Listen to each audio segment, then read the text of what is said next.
Hello વિદ્યાર્થી મિત્રો, બીકે science ઇન્સ્ટિટ્યૂટમાં આપ સૌનું ફરી હાર્દિક સ્વાગત કરીએ છીએ। આપણે છેલ્લા વિડિયો લેક્ચરમાં ધોરણ 10 પ્રકરણ નંબર 1 માં સંયુગીકરણ પ્રક્રિયા વિશે વાત કરી હતી। આજે આપણે શરૂઆત કરીએ છીએ એનાથી આગળ નવા ટોપિક ઉષ્માક્ષેપક પ્રક્રિયા અને ઉષ્મા શોષક પ્રક્રિયા। ઉષ્મા ક્ષેપક પ્રક્રિયા અને ઉષ્મા શોષક પ્રક્રિયા ખાસ ધ્યાનથી જોઈશું આપણે। ચલો પહેલા એમને સમજી લઈએ કે ઉષ્મા શોષક અને ઉષ્મા ક્ષેપક પ્રક્રિયા એટલે કેવી પ્રક્રિયા। તો ધારો કે વિચારો કે પહેલા આપણે વાત કરી ઉષ્મા શોષક। તો જે રાસાયણિક પ્રક્રિયાની અંદર ઉષ્મા મેળવાતી હોય, મતલબ જ્યારે પ્રક્રિયા થતી હોય ત્યારે ઉષ્માનો ઉપયોગ થતો હોય અથવા ઉષ્માનું શોષણ થતું હોય, તો એવી રાસાયણિક પ્રક્રિયા કઈ કહેવાય? ઉષ્મા શોષક પ્રક્રિયા। તો ઉષ્મા શોષક પ્રક્રિયાનો અર્થ શું? ધારો કે હું તમને એક મસ્ત ઉદાહરણ આપું, તમારા ઘરનું જ ઉદાહરણ। તમારા મમ્મી ઘરે જ્યારે જમવાનું બનાવશે તો જમવાનું શેના ઉપર બનાવશે? સગડી ઉપર અથવા ગેસ ઉપર। તો જ્યારે તમારા મમ્મી જમવાનું બનાવશે, તમે માની લો કે બધું જ મસાલા બધું જ ભેગું કરીને ગેસ ઉપર મૂકી દીધું, પણ જો ગેસ ચાલુ ના કર્યો તો જમવાનું બનશે ખરી? યસ ઓર નો? નહીં બને। તો એનું કારણ શું? કે જે જમવાનું બનાવવાનું મૂક્યું હતું એમને ઉષ્મા મળી નહીં। તો જમવાનું બન્યું કોના કારણે? ઉષ્માના કારણે। તો એનો અર્થ શું થયો? કે રાસાયણિક પ્રક્રિયાથી જમવાનું બન્યું પણ એ ઉષ્મા મેળવવાથી બન્યું। તો એ રાસાયણિક પ્રક્રિયાને શું કહેવાય? ઉષ્મા શોષક પ્રક્રિયા। બીજી વસ્તુ શું છે? ઉષ્મા ક્ષેપક। તો ઉષ્મા ક્ષેપક પ્રક્રિયાનો અર્થ શું થાય? તો ઉષ્મા શોષક પ્રક્રિયા કરતા એકદમ ઉલટું, કે જે રાસાયણિક પ્રક્રિયા દરમિયાન ઉષ્માનું ઉત્પન્ન થાય અથવા ઉષ્મા બહાર નીકળે। ધારો કે તમે સમજી લો કે શિયાળાની ઋતુ હોય અને તમે બધા સવારે વહેલા ઉઠીને કસરત કરતા હોય અથવા દોડવા જતા હોય, તો તમને શું થાય? તમારા શરીર ઉપર પરસેવો, અથવા તમને આટલું બધું પણ ઠંડુ વાતાવરણ હોય શિયાળાનું તો પણ તમને પરસેવો થયો, તમને ગરમી લાગી, તો એનો અર્થ શું થયો? કે તમારા શરીરમાંથી ઉષ્મા શું થઈ? છૂટી પડી। કઈ પ્રક્રિયા દરમિયાન તમે દોડ્યા? એ પ્રક્રિયા। તો એનો અર્થ શું થયો? કે જે રાસાયણિક પ્રક્રિયામાં ઉષ્મા શું થશે? ઉત્પન્ન થશે અથવા છૂટી પડશે, એ રાસાયણિક પ્રક્રિયાને શું કહેવાય? ઉષ્માક્ષેપક પ્રક્રિયા। તો હવે આપણે વિજ્ઞાનમાં સમજીએ કે ઉષ્માક્ષેપક પ્રક્રિયા। તો પહેલા આપણે શરૂઆત કરીએ ઉષ્મા ક્ષેપક પ્રક્રિયા। ચલો સમજીએ। તો વ્યાખ્યા મેં જેમ કીધું એમ કે જે રાસાયણિક પ્રક્રિયા દરમિયાન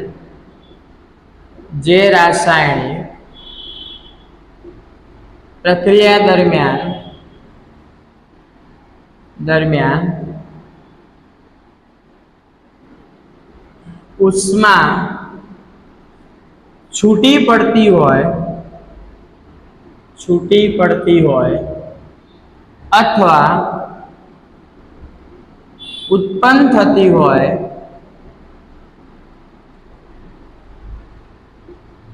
તે રાસાયણિક પ્રક્રિયાને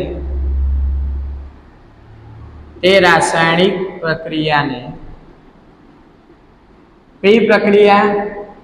ઉષ્મા ક્ષેપક પ્રક્રિયા કહે છે। ચલો એનું ઉદાહરણ સમજીએ। તો ઉષ્માક્ષેપક પ્રક્રિયા તો એવી કઈ રાસાયણિક પ્રક્રિયા છે કે જે પ્રક્રિયા દરમિયાન ઉષ્મા છૂટી પડતી હોય? તો તમને મસ્ત એક એક્ઝામ્પલ આપો। તમારા ઘરે માની લો કે ચૂનો કરવાનો હોય, ચૂનો લગાવવાનો હોય, બરાબર? તો તમે બજારમાંથી ચૂનો લાવશો, એ તો કઈ સીધો તમે લગાવી નહીં શકો, કારણ કે તો ઢેફા સ્વરૂપે આવશે, ઘન પદાર્થ સ્વરૂપે આવશે। તો તમે શું કરશો કે ચૂનાને પાણીની અંદર શું કરશો? પલાળશો। હવે તમે ચૂનાને પલાળશો તો તમારા પપ્પા કે તમારાથી કોઈ મોટા વડીલ હશે, એ તમને શું કહેશે કે બેટા દૂર રહે, કેમ કે તમે જ્યારે ચૂનાને પલાળશો તો ચૂનાને જે તમે પાણી હશે એ એકદમ કેવું થશે, ગરમ થશે. તો ગરમ થયું એ દરમિયાન એમાંથી તમે વરાળ દેખાશે, તો એ છે કાર્બન ડાયોક્સાઇડ વાયુ. અને ચૂના એકદમ શું થયું, પાણી ગરમ થયું. તો એનો મતલબ કે ચૂનાએ પાણી સાથે પ્રક્રિયા કરી, બરાબર. હવે પ્રક્રિયા થઈ તો ઉષ્મા છૂટી પડી. તો અહીંયા જોઈએ આપણે લખીએ તો calcium carbonate CaCO3 calcium carbonate plus એમાં હવે તમે શું ઉમેર્યું હતું, પાણી ઉમેર્યું, તો શું છૂટું પડ્યું, તો CaO વત્તા CO2. તો એને વત્તા બીજું શું છૂટી પડી, ઉષ્મા. ચલો તો હવે અહીંયા જુઓ, કેલ્શિયમ કાર્બોનેટનું વિઘટન કરતા કેલ્શિયમ ઓક્સાઇડ અને કાર્બન ડાયોક્સાઇડ વત્તા શું છૂટા પડી, ઉષ્મા. ઉષ્મા છૂટી પડી એટલા માટે આ પ્રક્રિયાને કઈ પ્રક્રિયા કહેવાય, ઉષ્માક્ષેપક પ્રક્રિયા. ચલો બીજું છે ઉષ્મા શોષક પ્રક્રિયા. લખીએ આપણે ઉષ્મા શોષક પ્રક્રિયા. ચલો તો વ્યાખ્યા શું થશે કે જે રાસાયણિક પ્રક્રિયા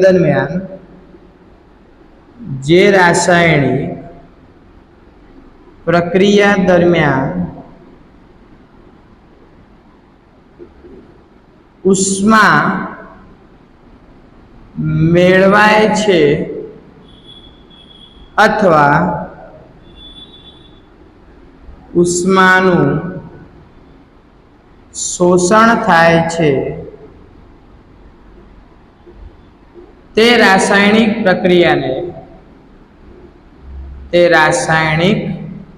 પ્રક્રિયાને ઉષ્મા શોષક પ્રક્રિયા કહે છે. ચલો હવે અહીંયા સમજીએ. ઉષ્મા શોષક પ્રક્રિયામાં કયું ઉદાહરણ લઈશું, તો ધારો કે માની લો કે AgCl2, બરાબર. AgCl2 શું કહેવાય, સિલ્વર ક્લોરાઇડ.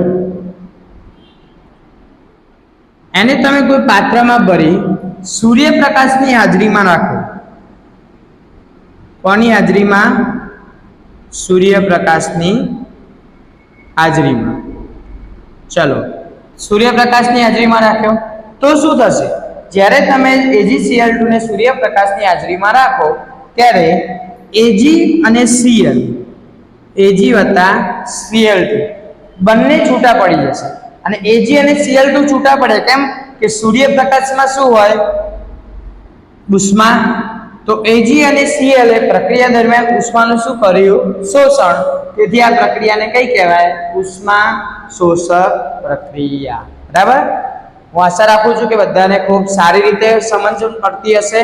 બેટા તમને કંઈ બી ડાઉટ હોય, કોઈ બી પ્રશ્ન હોય તો તમે કોમેન્ટ સેક્શનમાં પૂછી શકો છો. આગળ જોઈએ.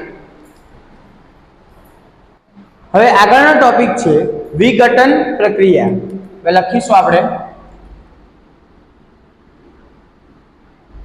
વિઘટન પ્રક્રિયા. વિઘટન પ્રક્રિયા, તો તમને જો વિઘટનનો અર્થ ખબર હશે તો એકદમ સરળ રીતે તમને આ પ્રક્રિયા આવડી જશે. બહુ જ સહેલો ટાઈપ છે, ખૂબ ધ્યાનથી જોજો બેટા. વિઘટન એટલે શું થવું, વિઘટન એટલે છૂટું પડવું. ધારો કે માની લો કે આપણે વિભાજન શબ્દથી બધા જ વાકેફ છીએ. વિભાજન કરવું એટલે બે ભાગમાં વહેંચવું, છૂટું પાડવું, એને આપણે શું કહીએ, વિભાજન. અહીંયા શું છે, વિઘટન. તો વિઘટનનો અર્થ શું થયો, છૂટું પાડવું. હવે તમે સમજો કે આપણે આગળના વિડીયો લેક્ચરમાં સંયોગીકરણની વાત કરી હતી. તમે જો વિડીયો ના જોયો હોય તો ખાસ જરૂરથી એક વખત જોઈ લેજો કે જેથી તમને આ પણ સમજણ પડે ને એ પણ ખબર પડે. હવે અહીંયા જુઓ તો વિઘટન પ્રક્રિયાનો અર્થ શું થાય, તો વિઘટન થયું એટલે છૂટું પડવું. હવે આપણે સહયોગીકરણ પ્રક્રિયામાં શું કીધું હતું કે ભાઈ જ્યારે કોઈ પણ રાસાયણિક પ્રક્રિયામાં બે કે બે થી વધુ પ્રક્રિયક ભેગા થાય અને જે એક નિપજ મળે એને શું કહેવાય? સહયોગીકરણ પ્રક્રિયા. હવે અહીંયા શું છે? વિઘટન. તો વિઘટન પ્રક્રિયા કોને કહેવાય? તો કે પ્રક્રિયક એક જ હોય પણ એમાંથી બનતી નિપજ કેટલી હોય? બે કે બે થી વધુ, તો છૂટા પડશે. તો અહીંયા જોઈએ તો વિઘટન પ્રક્રિયા પહેલા કોને કહીશું? તો જે રાસાયણિક પ્રક્રિયામાં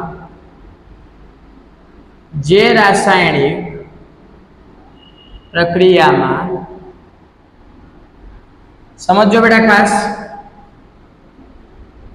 એક પ્રક્રિયકમાંથી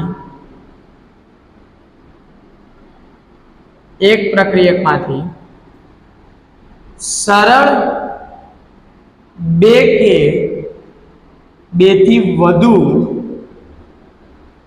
નિપજ મળે તે પ્રક્રિયાને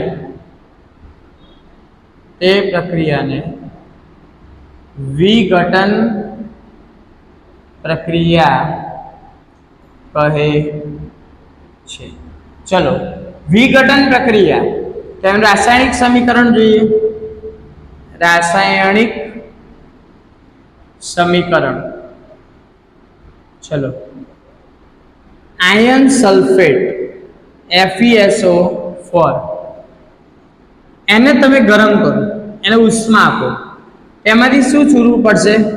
તો Fe2O3 + SO2 + SO3. તો જુઓ પ્રક્રિયક કેટલા છે? એક જ. મળતી નિપજ કેટલી છે? 3. તો FeSO4 માંથી છૂટું પડ્યું Fe2O3, SO2 અને SO3. ચલો પ્રક્રિયા આપણે સંતુલિત કરીએ. અહીંયા Fe કેટલા છે? 2 છે, તો અહીંયા આપણે 2 વડે ગુણવા પડશે. પણ અહીંયા જુઓ, પહેલા ઓક્સિજન જુઓ. ચલો, સલ્ફર કેટલા છે? 1 અને 2, તો અહીંયા 2 વડે ગુણીએ તો થઈ જશે. અને ઓક્સિજન જુઓ 3 ને 2, 3 ને 3 6 ને 2 8, તો અહીંયા જો આપણે Fe ને 2 વડે ગુણીએ તો જુઓ ખાસ ધ્યાનથી જોજો બેટા, રાસાયણિક પ્રક્રિયા સમીકરણ હંમેશા સંતુલિત કરવાનું. ચલો Fe અહીંયા કેટલા છે? 2, તો અહીંયા પણ કેટલા છે? 2. ઓક્સિજન જુઓ 4 2 8, તો અહીંયા કેટલા છે? 3 ને 3 6 ને 2 8. સલ્ફર અહીંયા કેટલા છે? 2, તો અહીંયા પણ કેટલા છે? 2. તો આ કઈ પ્રક્રિયા થઈ ગઈ? વિઘટન પ્રક્રિયા. અન્ય ઉદાહરણ જોઈએ. ચલો, કેલ્શિયમ કાર્બોનેટ CaCO3, આને શું કહીશું આપણે? ચૂનાનો પથ્થર. તો એને આપણે ઉષ્મા આપીએ, ગરમ કરીએ તો શું છૂટું પડશે? તો કેલ્શિયમ ઓક્સાઇડ